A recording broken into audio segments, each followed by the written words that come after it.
Hello there, Senor Mariposa. How are you today? I'm good. Thank you, Joe. And it's time yet again for another episode of How to Be Jewish in 30 Seconds. And this chapter is entitled, somewhat mysteriously, Embrace, Not Practice. That was your suggested title for this. And what is it that we should embrace, not practice?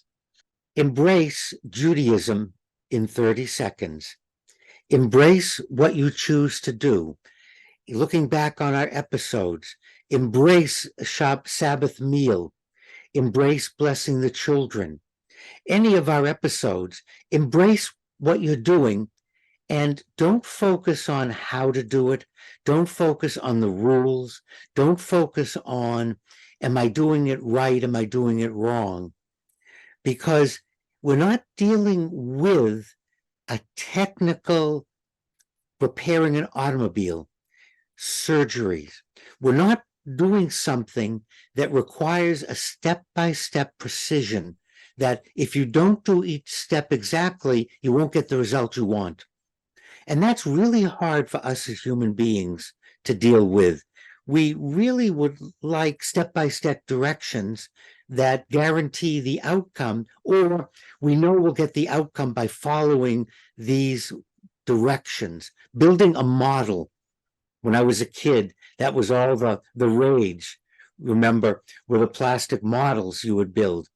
And if you didn't do them in the order and properly, you couldn't do it because you couldn't get inside after you put the outside together. So it required being very exact with 1, 2, 3, each of the steps.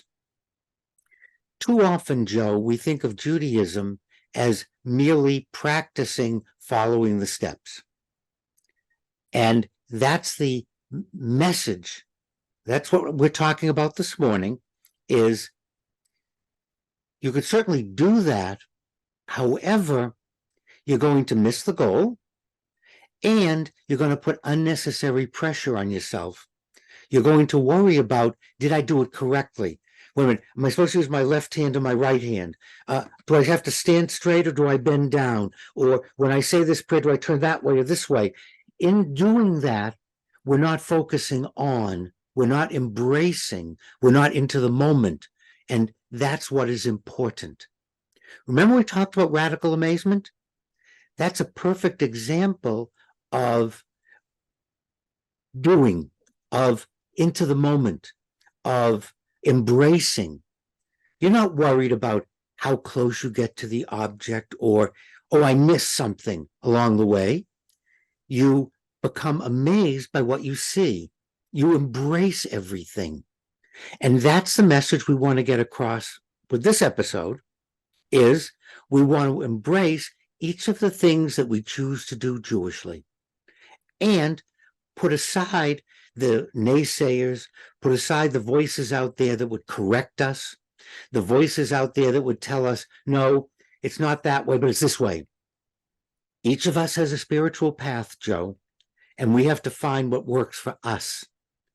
And therein lies one of the reasons many of us turn away from Judaism, because there are too many people out there who want to promote their way rather than saying, embrace the commandments, embrace the ritual, and you're not going to practice being picayune.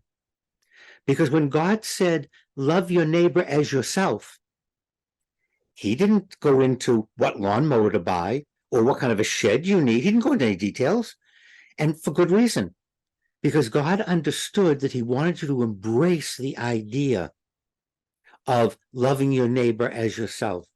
Embrace the idea of doing unto others, or don't do unto others what you find distasteful to yourself.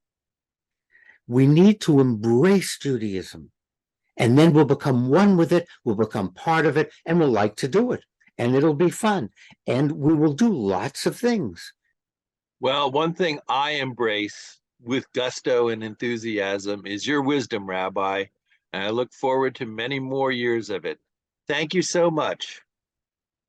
You're welcome, Joe, and let's just park away.